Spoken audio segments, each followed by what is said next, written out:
hace unas semanas atrás, un par de semanas, estuvimos viendo la parte final del capítulo 17 y dejamos a Pablo predicando en Atenas, acordaos, a los griegos. Pablo estaba predicando y hablando y demostrando que Jesús era el Mesías. ¿Acordáis que estuve hablando sobre cómo Pablo confrontó a la cultura, cómo a través del Evangelio tocó aquellos puntos de la cultura que eran inconsistentes? Y realmente también hablé de cuál era la motivación profunda de Pablo. Pablo fue allí porque cuando fue solo, cuando estuvo en Atenas, sintió una gran carga por la cantidad de personas que estaban viviendo una vida totalmente vacía, totalmente desprovista de sentido, y no solamente eso, sino vidas de personas que se dirigían a la condenación eterna. Finalmente Pablo tenía carga por estas personas, por las almas de estas personas y por el destino terrible al que estas personas se dirigían, ¿no? Y Pablo en Atenas no le pasó como le ocurrió en otros lugares. O sea, Pablo no fue rechazado de una forma tan agresiva fuerte, sino que fue rechazado de una forma políticamente correcta. ¿Os acordáis que a Pablo, cuando comenzó a hablar de la resurrección de Jesús, los griegos dijeron, vale, Pablo, esto está genial. Algunos se rieron de él y otros dijeron, Pablo, esto está estupendo, genial. Ya venimos otro día y si acaso nos tomamos un café y nos sigues contando sobre este asunto, ¿no? Y justamente comienza Lucas en este primer capítulo 18, parte de este momento donde después de que ocurriese todo esto, Pablo se marcha de Atenas y se dirige a la ciudad de Corinto. Y es aquí donde está el relato, donde está ubicado el relato de estos primeros 11 versículos y el resto del capítulo 18. Y antes de adentrarnos en el texto, quisiera poneros una fotografía. No sé si algunos podéis, se ve un poco regular, si podéis identificar qué sitio es este. Jorge ya lo ha adivinado rápido, es Holanda, esto es Ámsterdam, ¿vale? Si yo te digo Ámsterdam, tú seguramente hay varias cosas que vas a poder relacionar en tu mente. Una de ellas pueden ser los tulipanes, ¿verdad? Todo el mundo piensa en tulipanes, resulta que en Ámsterdam no suele haber tulipanes. Los tulipanes están a varios kilómetros de distancia y los cultivan en invernaderos. Otra cosa que puedes pensar es en las bicicletas. Eso sí es verdad, hay muchas bicicletas. Hay otros que están pensando en otras cosas y que no quieren decir. También puedes pensar en el queso holandés, ¿no? Conocido, que es naranja. Pero a pesar de que es una ciudad europea importante, también comercialmente, la mayoría de las personas la conocen por dos cosas, ¿verdad? Dos cosas, seguro.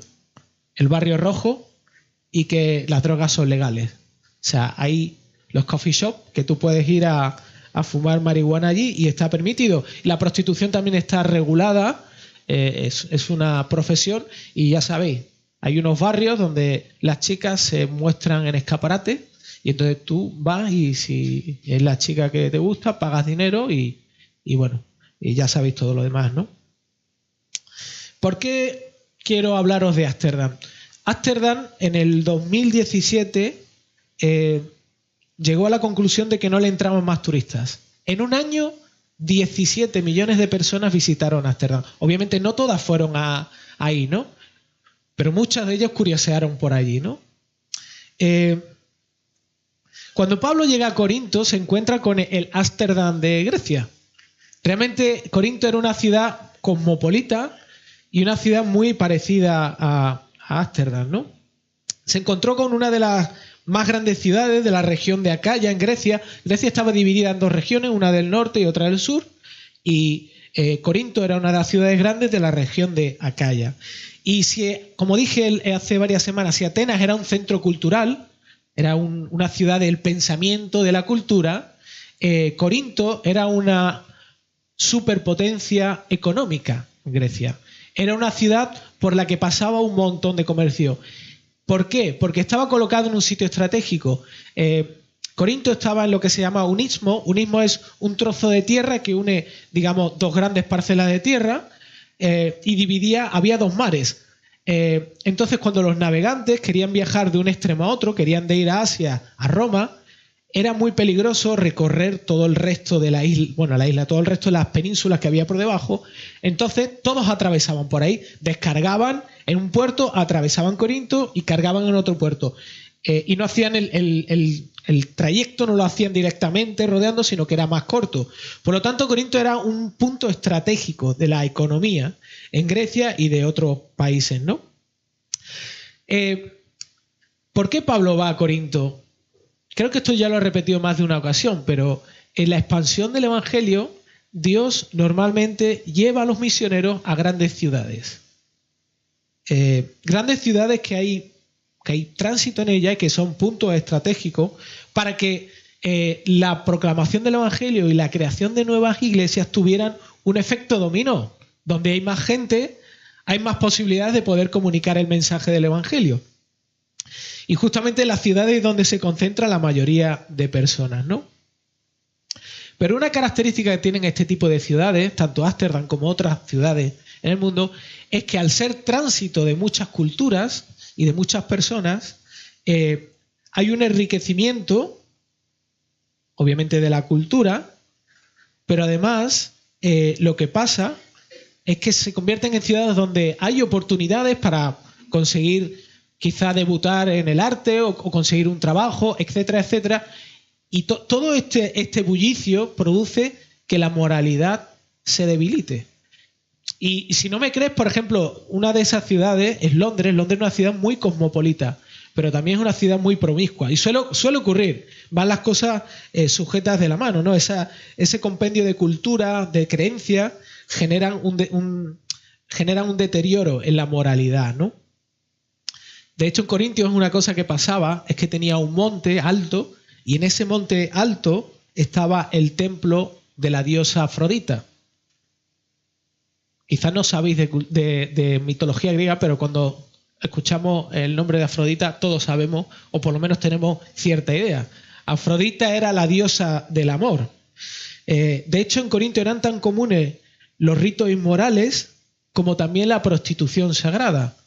En ese templo había mujeres, dice la Wikipedia, que había 1000 mujeres que se dedicaban a la prostitución sagrada. Esto estaba tan embebido en la cultura de los corintios, estaba tan embebido, estaba tan sumamente unido a la identidad de los ciudadanos de esta ciudad, valga la redundancia, que cuando ellos hablaban de una chica corintia, era equivalente a hablar de una mujer que se prostituía.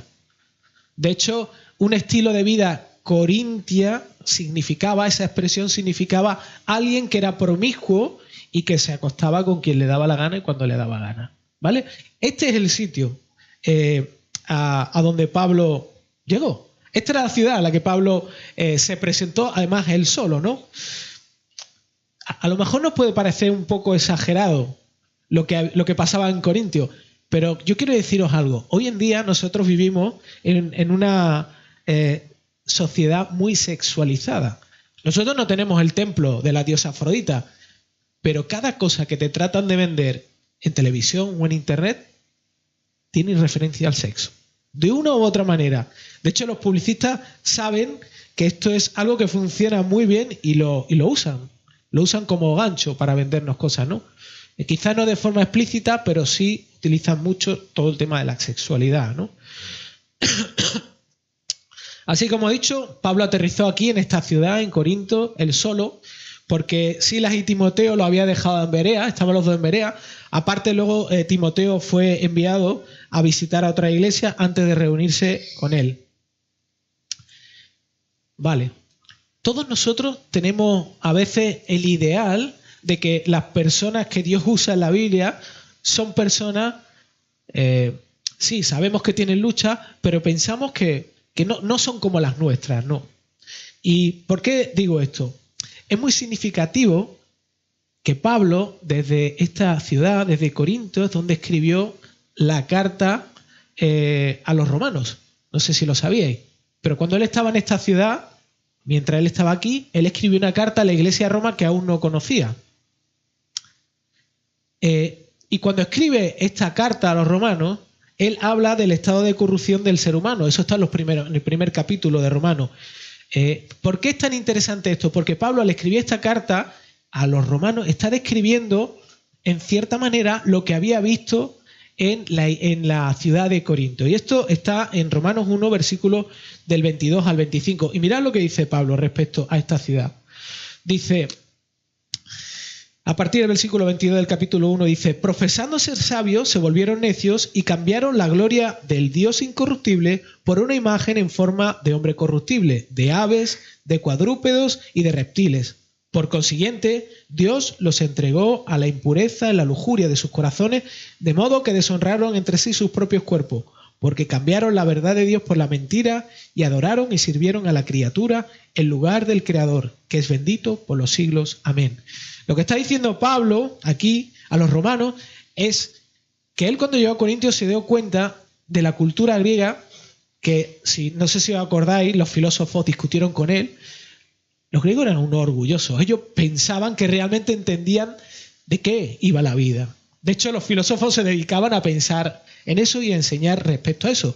Pero no solamente se encontró Pablo esto en Corintios, sino que se encontró también a personas totalmente sumergidas en la inmoralidad y en un mundo de la sexualidad, totalmente esclavizados a esto, ¿no? Así que quiero que pienses en este instante en Pablo y la situación en la que él se encontraba. Se había marchado de Atenas sin tener mucho éxito. Había poca gente que se había convertido. Dice, termina el capítulo anterior, dice, en el último versículo dice: algunas personas se unieron a Pablo y creyeron, algunas personas, entre ellos estaba Dionisio, miembro del Areópago, también una mujer llamada Dámaris y otros más. Normalmente Lucas, cuando hay una gran conversión, describe mucha gente se convirtió, pero Pablo, después de estar en Atenas, que era una ciudad grande, los resultados, el éxito de su ministerio fue aparentemente un fracaso, o no tuvo respuesta de parte de la gente. Imagínate a Pablo allí preguntándose, en medio de esta ciudad tan sexualizada, en medio de este lugar, ¿realmente habrá sitio para que estas personas puedan encontrar a Cristo? ¿Realmente valdrá la pena compartir el Evangelio? ¿Cómo se hubiese encontrado Pablo si hubiese llegado a Ámsterdam o a Ibiza o a esta pequeña isla griega que se llama Mykonos, que las tres comparten lo mismo, ¿no? Son ciudades donde la sexualidad, el sexo, todo lo que tiene que ver con este comercio respecto a esto están tan dados, ¿no? Y expuestos, ¿no? ¿Y si fueras tú? ¿Y si Dios te mandase a un sitio así? Ya no piensa en un sitio como Corintios, en un sitio donde realmente haya una aridez palpable, un desinterés hacia el Evangelio. ¿Y si te ha puesto en medio de una familia donde te encuentras eso? ¿Qué pensaría? ¿Qué haría? Yo quiero desafiaros a ver cómo en estos versículos Lucas nos relata cómo Dios responde a Pablo, y lo hace de 4 formas diferentes, para alentarlos a que continúe llevando a cabo la tarea que él le había depositado, ¿no? El privilegio de poder llevar a Cristo a otras personas, ¿no? Y esto lo hace a través de cosas inesperadas para Pablo. A lo mejor piensas que estoy siendo muy exagerado a la hora de tratar de que nos pongamos en el lugar de Pablo. ¿Cómo va a ser Pablo? O sea, Pablo, me estás diciendo que Pablo estaba allí dudando de que el Evangelio pudiera tener poder, que realmente el Evangelio pudiera convertir a personas, que realmente Dios pudiera hacer eso. Si Pablo ya se había encontrado en situaciones similares, no lo habían apedreado, no había sido testigo de que Dios lo había salvado de muchas circunstancias, en Listra lo apedrearon y se volvió a levantar, ¿no? ¿Cómo puede ser que Pablo podamos imaginar que él esté desanimado? Voy a decir una cosa, eso lo podemos saber no porque yo me lo invente, sino porque Pablo mismo lo escribió de propia mano en la primera carta a los Corintios. Si me acompañáis en 1 Corintios 2, del 1 al 5, lo voy a poner en la pantalla, quiero que os fijéis muy bien qué es lo que le dice Pablo a esta iglesia.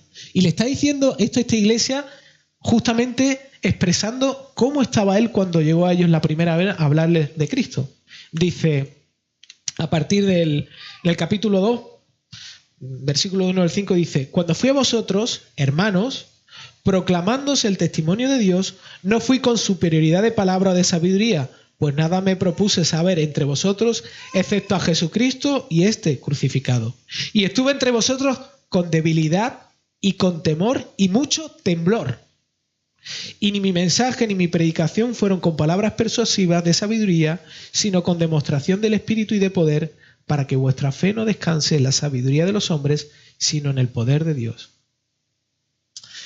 Lucas no nos dice en el relato de Hechos si Pablo oró a Dios, se acercó a él, si realmente le confesó a Dios que él estaba así. No lo dice, pero sí sabemos que por las cartas de Pablo, que una de sus mayores pasiones es que la gente disfrutara de Cristo.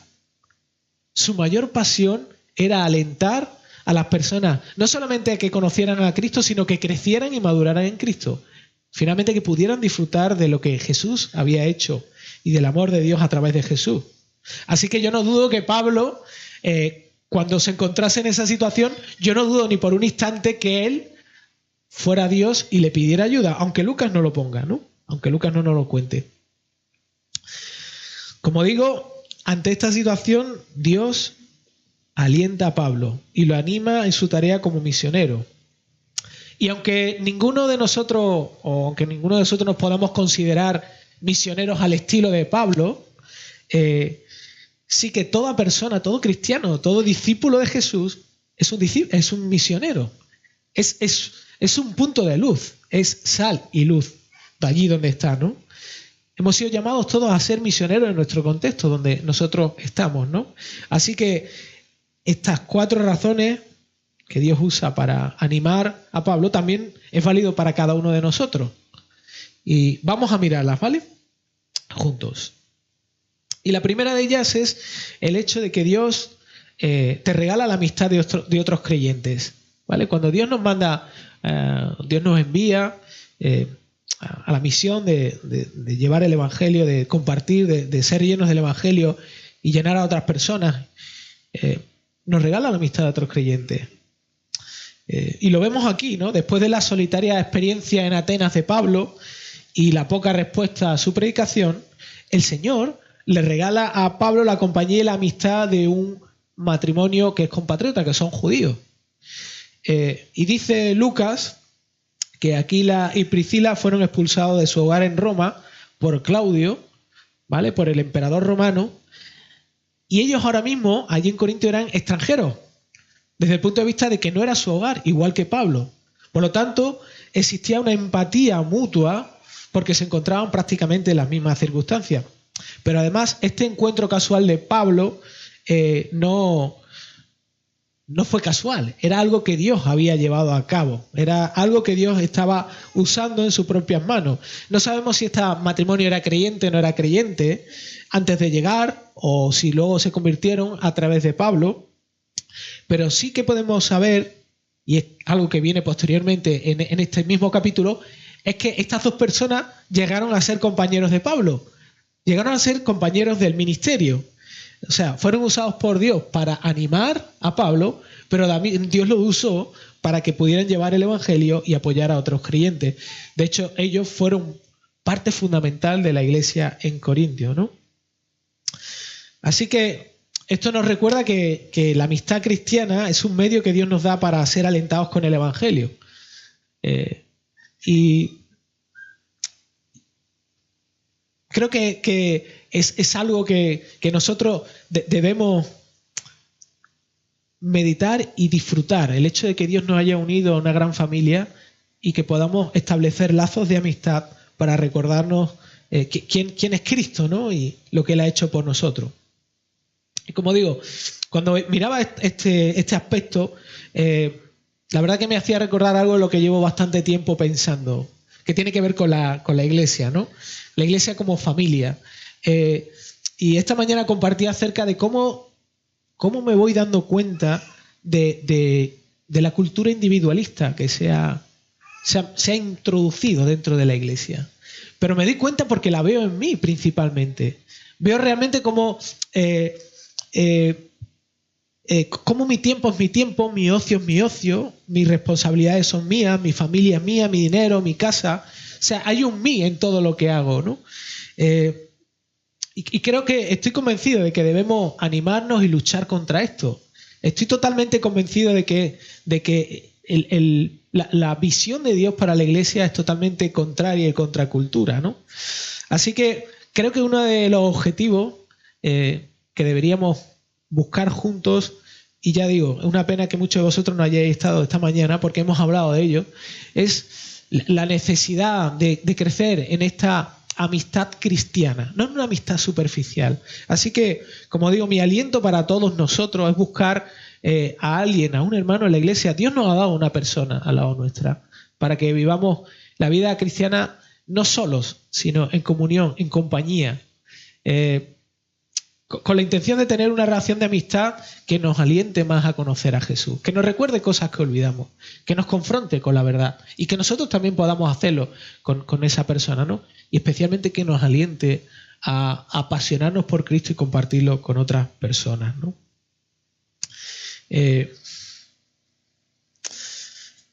La dinámica del libro de los Hechos es esta, justamente. Es el Espíritu Santo trabajando a través de personas, a través de creyentes como tú y como yo. Esa es la dinámica que vamos a ver. Así es como crece la Iglesia. La Iglesia crece cuando tanto tú y yo nos damos cuenta de lo que Dios ha hecho realmente por mí y lo que está haciendo ahora. Lo que Cristo ha hecho por mí y lo que está haciendo ahora. ¿Quién es Cristo? Y que nos invita a reunir a su pueblo, al suyo, no al nuestro, al suyo. Y esta es una tarea que solamente podemos vivir y llevar a cabo en comunidad. No se vive de forma individual. Ni siquiera Pablo lo pudo hacer de forma individual. De hecho, Pablo, como he dicho antes, su objetivo era fundar iglesias, ¿no? Y convertir y que personas pudieran conocer a Cristo, ¿no? Y formar parte de esa familia de Dios. El segundo aspecto que Dios hace, con el que alienta a Pablo, es suple sus necesidades. Y lo hace con nosotros también, suple nuestras necesidades. En el versículo 3 hemos visto que Pablo compartía el mismo oficio que Aquila y Priscila. Y después de conocerlos, lo próximo que hace es ponerse a trabajar con ellos. Y no solamente trabajar con ellos, sino que el texto dice que en el original griego, cuando habla de que se quedó con ellos, la palabra que utiliza tiene el sentido de permanecer o vivir con ellos. O sea, quiere decir que se fue a vivir con ellos en la misma casa. Ellos hospedaron a Pablo en la misma casa, ¿no? Y hospedar era una costumbre muy habitual entre los creyentes de la iglesia, porque realmente hospedar a alguien es mostrar el mismo nivel de servicio y de gracia que Dios tiene con nosotros. Es abrir nuestra intimidad. Cuando Dios viene a nuestras vidas, lo que abre es su intimidad a nosotros, ¿no? Y el resultado es justamente esto, sentir que somos privilegiados al poder abrir nuestras vidas y nuestras casas para servir a alguien que es de nuestra misma familia. Pablo encontró algo para poderse mantener, poder vivir. Pablo le dio la posibilidad de unos compañeros, pero también estos compañeros, a Priscila y Aquila, le permitieron poder encontrar un trabajo para poderse mantener. Pablo necesitaba comer, necesitaba vivir, ¿no? Y es un poco chocante, y este texto suele ser un poco conflictivo, porque cuando se trata en la iglesia respecto al tema de, bueno, ¿qué pasa con los ministros, ¿no? Los pastores, los ancianos en la iglesia? ¿Deben recibir dinero? ¿No deben recibir dinero? ¿Está bien? ¿No está mal? Fijaos qué interesante esto, ¿no? A mí me chocó saber que Pablo, por un lado, él defendió la legitimidad de que alguien que se dedica al ministerio reciba sostenimiento por parte de la iglesia. No lo digo yo, lo dice Pablo, y lo dice Pablo inspirado por el Espíritu Santo. Es más, son palabras de Jesús también y palabras del Antiguo Testamento aplicadas en este contexto.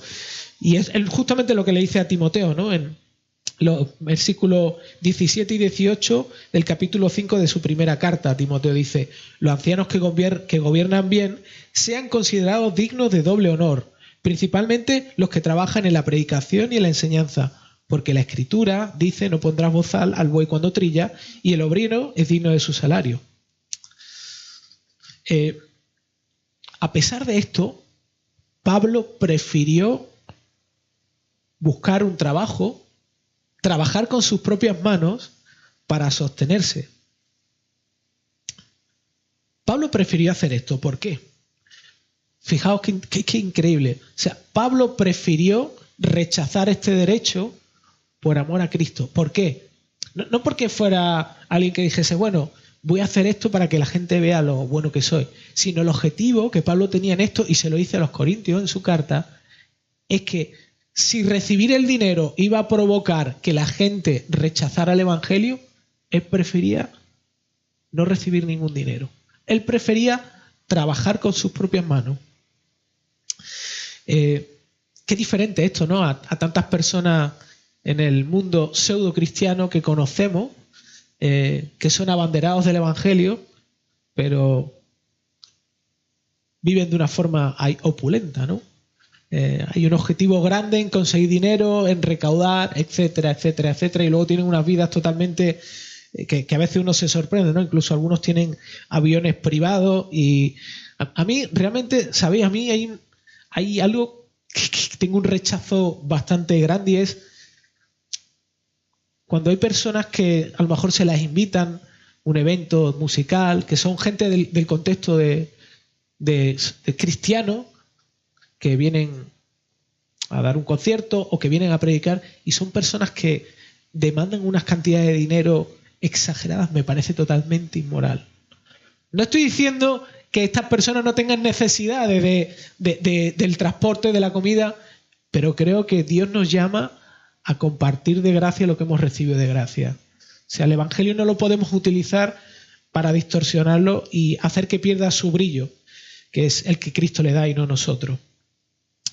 Así que vemos ese ejemplo en Pablo, y además hay otro detalle súper interesante que me llama a mí mucho la atención. De hecho, no me había dado cuenta nunca. Dice el texto que Pablo trabajaba y evangelizaba los sábados. Pablo toda la semana trabajaba haciendo tiendas de campaña y los sábados evangelizaba.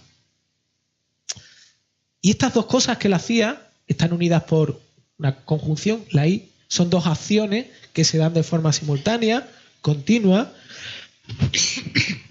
Y esto quiere decir algo increíble. No sé si yo no lo había pensado nunca, ¿no? Pero lo que Pablo estaba haciendo es que usaba su tiempo libre para glorificar a Dios. Pablo usaba su tiempo libre para glorificar a Dios. ¿En qué sentido? A ver, no quiero que pienses que ahora lo que estoy diciendo y que lo que el texto quiere de alguna manera enseñarnos nosotros es que nuestros fines de semana tienen que estar repletos de tareas evangelísticas. Que el sábado entero tengo que irme y predicar. No estoy diciendo que el texto diga eso. Si lo hace, estaría genial, estaría bien. Pero no es el objetivo del texto comunicar eso. Sino lo que está tratando de comunicar es que Pablo usaba su tiempo libre buscando dónde y a quién poder compartir de Cristo de la forma más efectiva. Y Pablo iba siempre a las sinagogas, donde podía realmente, donde había más facilidad para compartir respecto al Evangelio con otras personas. Y ahora, mi gran pregunta para todos nosotros es, ¿nosotros vivimos con este enfoque realmente? O sea, ¿nosotros somos capaces de vivir nuestro tiempo libre de manera que glorifique a Dios? Que no tiene que ser saliendo a predicar como hacía Pablo, no tenemos que ir a la sinagoga, sino realmente nosotros incluimos a Cristo en nuestro tiempo libre, porque creo que nosotros normalmente tendemos a compartimentar nuestra vida, es nuestra tendencia constante. Y el objetivo, en este caso, es cómo podemos usar nuestro tiempo libre, cómo puedo usar mi tiempo de ocio para establecer quizá una forma de hacerlo sería ¿cómo puedo establecer amistad con alguien que no es creyente y poder servir, poder amarlo y que Dios me dé la oportunidad de poder hablarle de Jesús? ¿Cómo puedo servir a otras personas? ¿Cómo puedo salir a la calle y servir a otras personas? Como hicimos con la residencia de ancianos, como hicimos también saliendo por la noche a llevar comida a personas que tenían necesidad. O quizá puedo usar mi tiempo libre para prepararme y poder aprender a compartir el Evangelio de una forma más clara y más relevante para las personas que tengan cerca. Son formas prácticas de poder incluir a Cristo en mi tiempo libre. Obviamente, estos son formas. Realmente, el que tú cambies las formas no va a darle no le va a dar la motivación correcta. Obviamente la motivación es que lo que necesito es apasionarme por el Evangelio de Jesús, ¿no? Y vivirlo. Pero pensando en esto, John Piper escribió un libro que se llama No desperdicies tu vida. A lo mejor alguno de vosotros lo conocéis. Un librito muy pequeño. Y en este libro hace un despliegue del sentido y el significado profundo que tiene vivir la vida apasionada por la gloria de Dios. Y compara esa realidad con vivir una vida trivial centrada en el placer y en la comodidad. Y nos confronta a todos con esta realidad, ¿no? Y leyendo este libro y viendo la actitud de Pablo, mi gran reto es desafiarte a que justamente no pierdas o no desperdices tu tiempo libre, sino que lo disfrutes y lo disfrutes en y para Cristo. Que busques oportunidades de tu tiempo libre para que lo disfrutes, y como dice Piper, no solamente con una perspectiva de comodidad y placer, sino disfrutarlo de forma profunda en Cristo y para Cristo, ¿vale? La tercera forma en que Dios nos alienta para su misión es Dios ante puertas cerradas abre otras. Y es lo que vemos en este texto, ¿no? Ya he comentado que lo habitual de Pablo era ir a la sinagoga y compartir con los que sabían de la Biblia, compartir acerca del Mesías, explicarle quién era él y convencerlos, ¿no? Para que pudieran realmente abrazar a quien esperaban, ¿no? Y Lucas es muy gráfico, como siempre, al describir que Pablo no solamente hablaba, sino que argumentaba profundamente con ellos, razonaba, trataba de darles el máximo de pruebas para que ellos finalmente concluyeran de que Jesús era el que había muerto en la cruz. Él era el Mesías, ¿no? Lo hacía de forma solemne, dice Lucas. Es decir, Pablo no solamente comunicaba información, y no sé si os ha pasado alguna vez. Una cosa es que tú comuniques una experiencia que alguien te ha contado y otra cosa es que tú la hayas vivido. Hay una gran diferencia. Hay una forma diferente de poder comunicar y transmitir eso. Pablo había tenido una experiencia con el Hijo de Dios.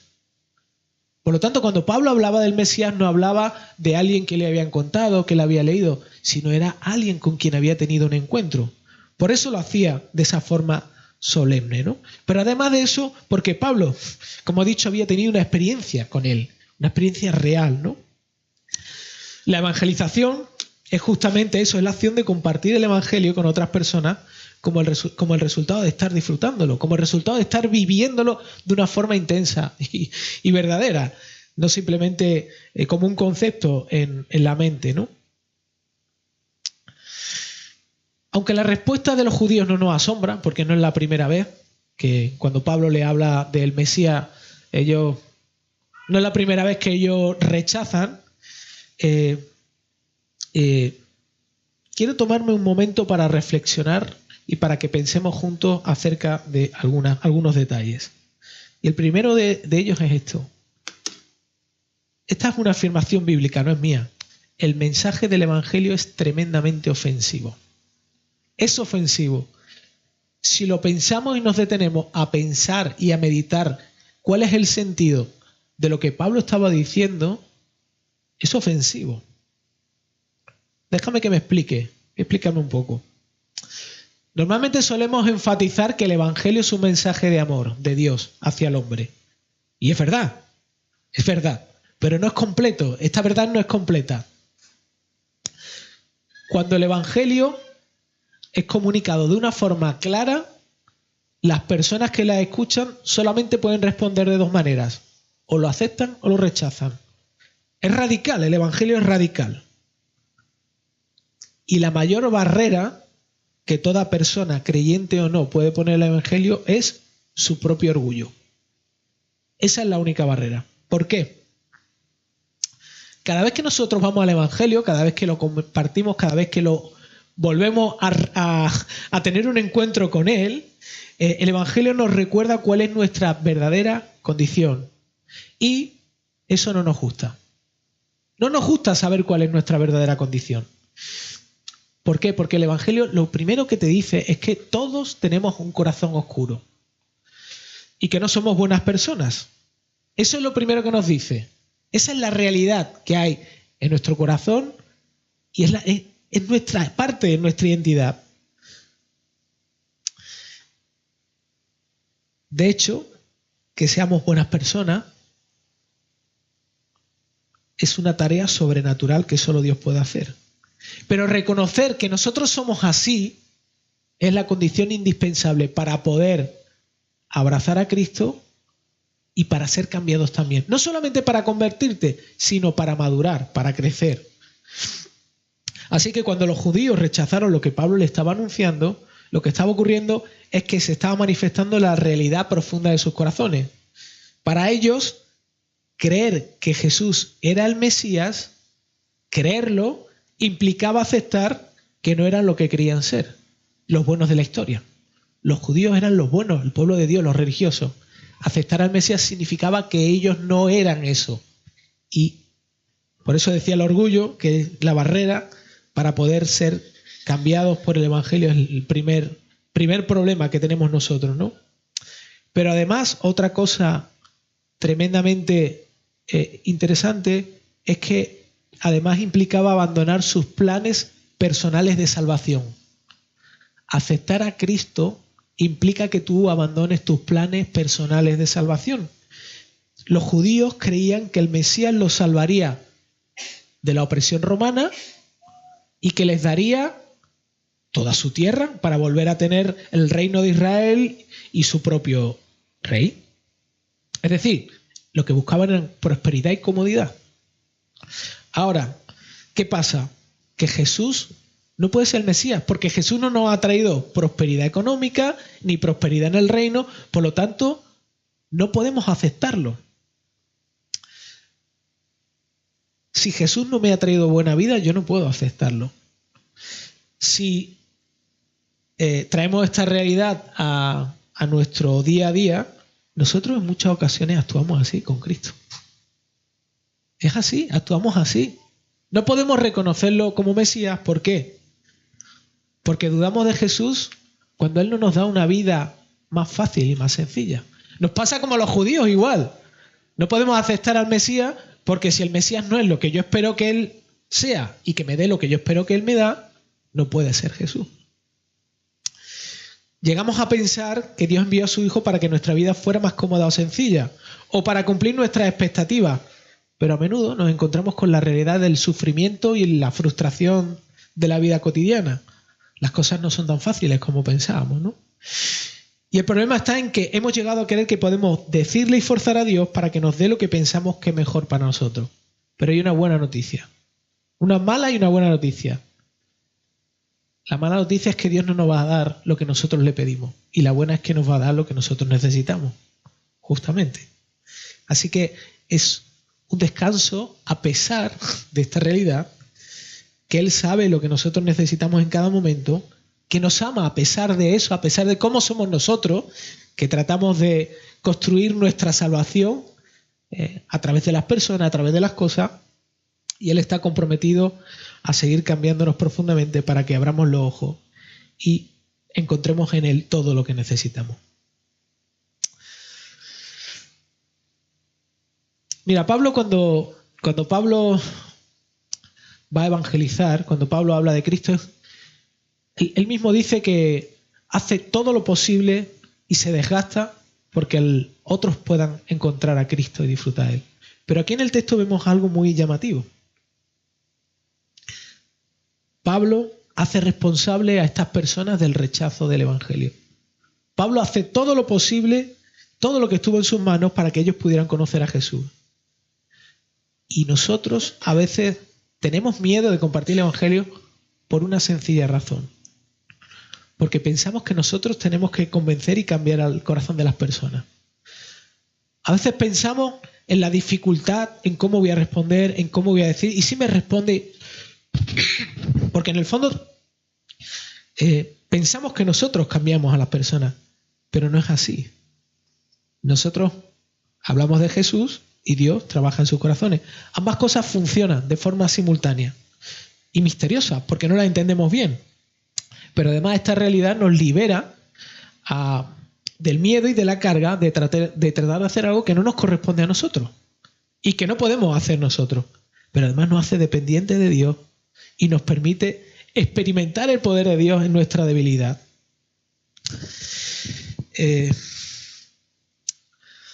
Como decía, en este punto, cuando se cierran puertas como esta, Dios abre otra. Y lo más llamativo de lo que pasa en este texto, en los versículos del 6 al 8, es que Pablo ya no puede hablar en la sinagoga, pero de pronto hay un gentil que es temeroso de Dios que abre su casa. Posiblemente esta persona era una persona de las que estaba escuchando a Pablo en la sinagoga. Pero este gentil, en un momento determinado, deja de ser una persona pasiva y se convierte en alguien activo, alguien que se involucra en el ministerio ofreciendo su casa. Y estas son unas pequeñas pinceladas de cómo se da el servicio en esta iglesia de Corintios, que aún todavía ni siquiera se había formado. Todavía no había una iglesia clara, cuando hay personas que ya, tocadas por el Evangelio, son capaces de abrir su casa, sus recursos y ponerlos al servicio de Dios, ¿no? Pero además que Dios utilizó el rechazo de los judíos para que el Evangelio fuese extendido desde la casa de un gentil. Seguramente muchos de los gentiles de Corinto nunca se hubieran metido en una sinagoga, nunca hubieran ido a una sinagoga. Pero si Pablo estaba enseñando en una casa, posiblemente muchos gentiles, muchas de estas personas de la ciudad de Corintio que iban y estaban en el templo de Afrodita, que practicaban la prostitución, etcétera, muchas de estas personas pudieron escuchar el Evangelio, pudieron escuchar lo que Dios había hecho por ellas en la casa de este gentil, de este hombre que se llamaba Ticio, que además vivía al lado de la sinagoga. La gente no tenía que usar el GPS, tenía que ir al mismo sitio y justamente enfrente estaría la casa de Ticio para seguir escuchando a Pablo acerca de Jesús, ¿no? Esta es la principal forma en la que el Evangelio se extiende en este libro de Hechos, ¿no? Suele ser a través de relaciones informales entre familias o conocidos. Es la manera principal. Es verdad que somos llamados a evangelizar, a compartir a Cristo, se puede hacer de muchas formas distintas, pero yo estoy totalmente, plenamente convencido y tengo fundamento bíblico de que el Evangelio es transmitido de una forma mucho más eficiente a través de las relaciones familiares y amigos, donde tú realmente puedes conocer a la persona, puedes tener una relación, donde puedes realmente entender a esa persona y Dios te puede, a través de su Espíritu, te puede ayudar a que puedas transmitir la verdad de Dios de una forma clara para sus circunstancias, ¿no? Al leer esto pienso en los grupos pequeños en casa, ¿no? Y cómo estos grupos pequeños, por ejemplo, que nosotros tenemos, son un medio que Dios nos da para poder traer a otras personas, amigos, familiares, vecinos. De hecho, en el grupo en el que yo estoy hemos tenido la oportunidad de tener a personas que no son creyentes y la verdad que ha sido un regalo de Dios el poder cambiar el chip, dejar de pensar como nosotros pensamos y buscar la manera en entender la vida de las personas y poderles hablar de Cristo, ¿no? Exponerlo al Evangelio a estas personas que de otra forma no irían nunca a una iglesia. Así que este año es un buen momento para volver a replantearnos el objetivo, uno de los objetivos de los grupos pequeños. Y por último, el último aspecto con el que Dios nos alienta y alienta a Pablo es recordándole que está cuidando de él. recordándonos que Dios siempre está cuidando de nosotros. Aun siendo Pablo un misionero ya experimentado en kilómetros y en pedradas, porque a Pablo lo sacaban a pedradas de los sitios, él también, como he dicho, experimentó el desánimo y el temor. Él también tuvo miedo, ¿no? Y es tremendamente alentador para mí que Dios no le recriminó esto, no le acusó por su desconfianza, ni lo descalificó, sino que hizo algo increíble. Se acercó a través de una visión, dice Lucas aquí, ¿no? Una visión. O sea, Pablo tuvo una experiencia de cercanía con el Hijo de Dios. Una experiencia de cercanía sobrenatural. Y Dios lo alentó dándole 3 razones, que es lo último que vamos a ver juntos. Lo primero que hizo Dios fue alentarlos con algo que necesitaba Pablo volver a recordar y que Cristo ya le había dicho a sus discípulos. Y era que iba a estar con él. Que él iba a estar con él. Y de la misma manera Dios va a estar con nosotros, siempre. Y es importante entender el énfasis. No se trata de que Pablo vaya a estar con Dios, sino que Dios iba a estar con él. Sino que el Todopoderoso, el que tiene el control del universo, el que tiene en la palma de su mano todas las leyes físicas, el que sostiene tu vida, el que sostenía la vida de los judíos, el que mantenía el bullicio de la iglesia de Corinto y de todas las vidas que allí existían, ese estaba con Pablo. Tú no puedes controlar la mayoría de los aspectos de tu vida. Tú no puedes. Crees que sí, pero no puedes. Hay muchas cosas que no puedes controlar en tu vida. Pero saber que si tienes a Cristo y que Él está al lado tuyo siempre, eso te permite descansar y dejar los resultados en sus manos. Especialmente cuando se trata de que otras personas conozcan a Jesús. Especialmente cuando se trata de tu familia. Seguro que muchos de aquí, cuando pensamos en familiares cercanos y su rechazo al Evangelio, sentimos tristeza. Pero Dios está con nosotros. Y Dios está interesado y preocupado por nosotros. De hecho, la mayor manifestación de esa realidad es justamente el Evangelio. Es el Hijo de Dios muriendo por nosotros. Si Dios no estuviese interesado por nosotros, ¿habría hecho eso?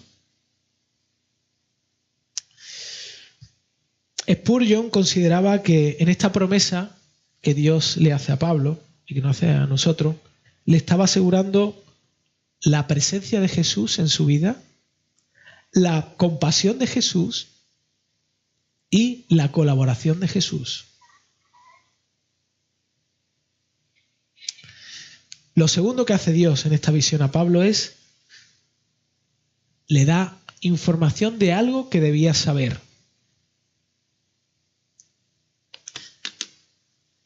Nadie te atacará para hacerte daño.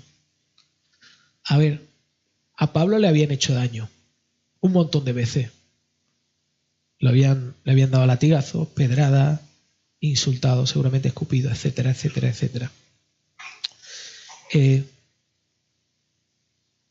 Pero Dios en este momento particular le dice a Pablo que su vida estaría protegida. Dios no le está diciendo que no iba a tener problemas. No le está diciendo que no iba a haber dificultades, sino que a pesar de esas dificultades, Él estaría protegiendo su vida para continuar haciendo la tarea y la obra que Él le había dado.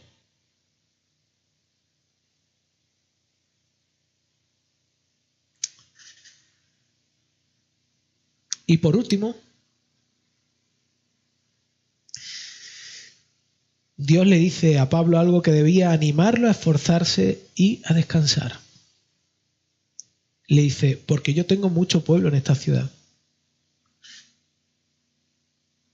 Dios le dice a Pablo, mira Pablo, que no son gente, que no es tu pueblo, que no lo estás haciendo tú, que es mío, que yo tengo ahí pueblo mío.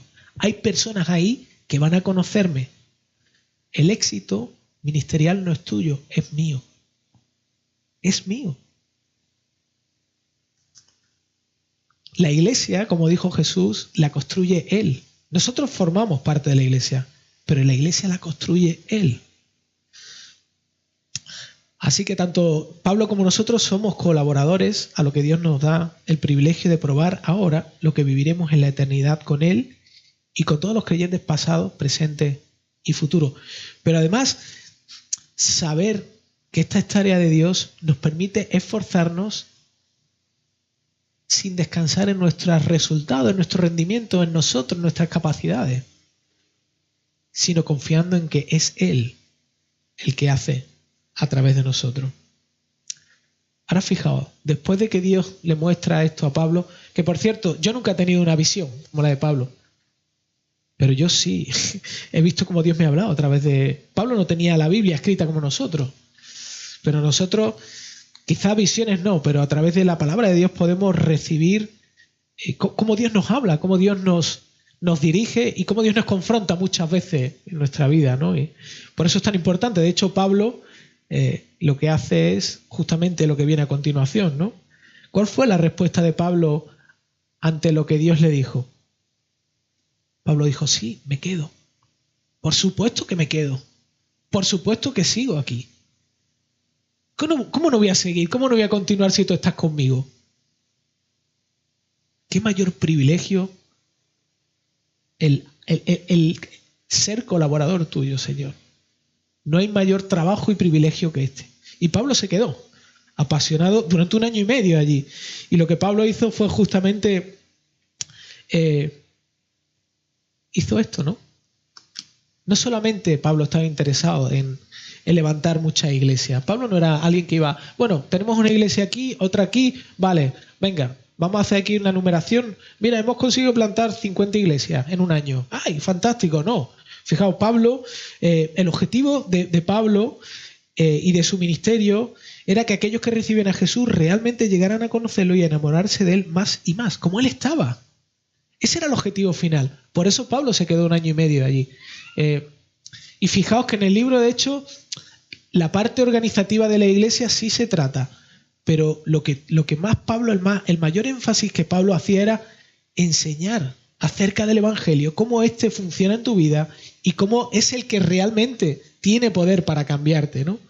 La meta de Pablo era el discipulado a través de la enseñanza, con el fin de que cada creyente alcanzase una fe firme, ¿no? Una fe en Cristo firme, confiada, sentirse amado por Dios realmente, ¿no? Porque el Evangelio es lo que busca, que nosotros realmente entendamos la gracia de Dios, nos sentamos amados, y que eso nos impulse y nos potencie y nos libere, ¿no? De hecho, eso es lo que Pablo escribe, si miráis en tanto la carta a los Efesios, Filipenses, Colosenses y Tesalonicenses. Pablo siempre en sus cartas hace una referencia a esta realidad. Mi oración por vosotros es que realmente podáis descubrir el tesoro del Evangelio. No solamente que lo conozcáis superficialmente, sino que profundicéis y que realmente Cristo rompa vuestros corazones y os apasione como yo estoy apasionado con Él.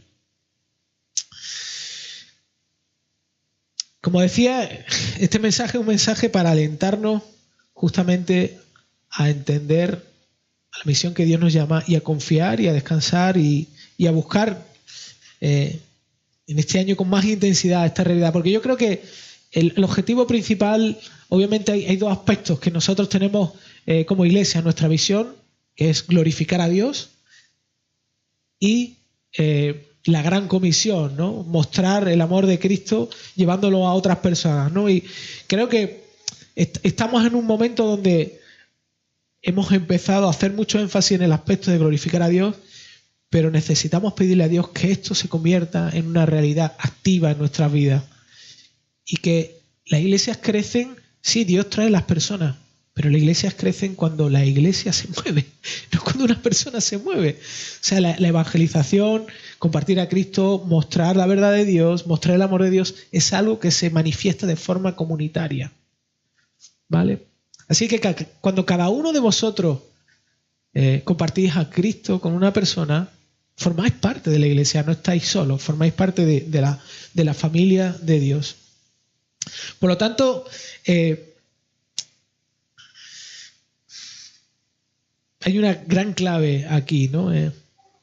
Que necesitamos recordar, y es que la próxima vez que oremos o que compartamos el Evangelio con alguien que Dios ha puesto cerca de ti, tú no sabes si esa persona va a aceptar o no el Evangelio, no lo sabes.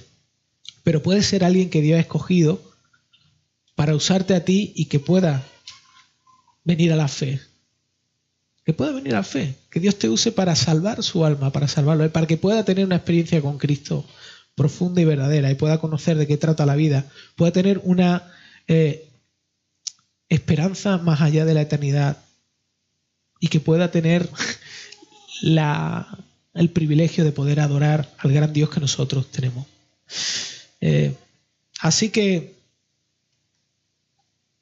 vamos a hablar con el único que tiene el poder de apasionar nuestros corazones, que reconozco que en muchas ocasiones están fríos en esta realidad, que reconozco, y si tú eres sincero conmigo también, a veces vivimos, como decía Piper, pensando en nuestra tranquilidad, en nuestro ocio, en nuestro descanso, pero nos olvidamos que no hay nada más increíble que dejarnos ser usado por Dios. Vamos a hablar con Dios. Señor, muchas gracias por recordarnos a través de Pablo, a través de este tiempo que hemos pasado en esta ciudad, en Corinto, en ver que en el fondo yo meditaba respecto a esto, cómo nuestro corazón no es tan diferente al de esta ciudad. Y Señor, si tú fuiste capaz de cambiar a personas tan sumamente orgullosas y encadenadas a algo tan tremendamente adictivo como esta cultura sexualizada que ellos vivían, tú puedes hacer exactamente lo mismo por nosotros, Señor. Puedes hacer exactamente lo mismo por nosotros. Puedes transformar, puedes cambiar nuestras vidas, puedes convertirnos en personas que realmente encuentren una nueva pasión fresca en tu persona, en lo que tú nos ofreces diariamente, y que llenos de esta gran potencia, de este gran poder a través de tu Espíritu, que podamos mirar a nuestro alrededor, a nuestros familiares, a nuestros amigos, y realmente pensar en que nuestra vida tiene un sentido aún mayor del que nosotros solemos darle, y eres tú, Señor. Sabemos que tú quieres hacer esto y que queremos pedirte juntos como iglesia el que nos expongamos a esta verdad, estas iniciativas que han ido surgiendo, Señor, que sean una dinámica que vaya creciendo, que realmente nuestros corazones se ablanden ante ti, ante los demás, y que finalmente, como esta mañana hablábamos, que esta unidad en este sentido y en esta dirección te glorifique a ti, no a nosotros, Señor. Nosotros ni buscamos crecer por ser más, ni buscamos ser un ejemplo, sino lo que buscamos realmente es que tú seas manifestado, que tú seas mostrado en nuestras vidas y en nuestras vidas comunitarias hacia los demás como lo más grande, lo más valioso y lo más importante. Así que, Dios, que tú seas glorificado siempre. Amén.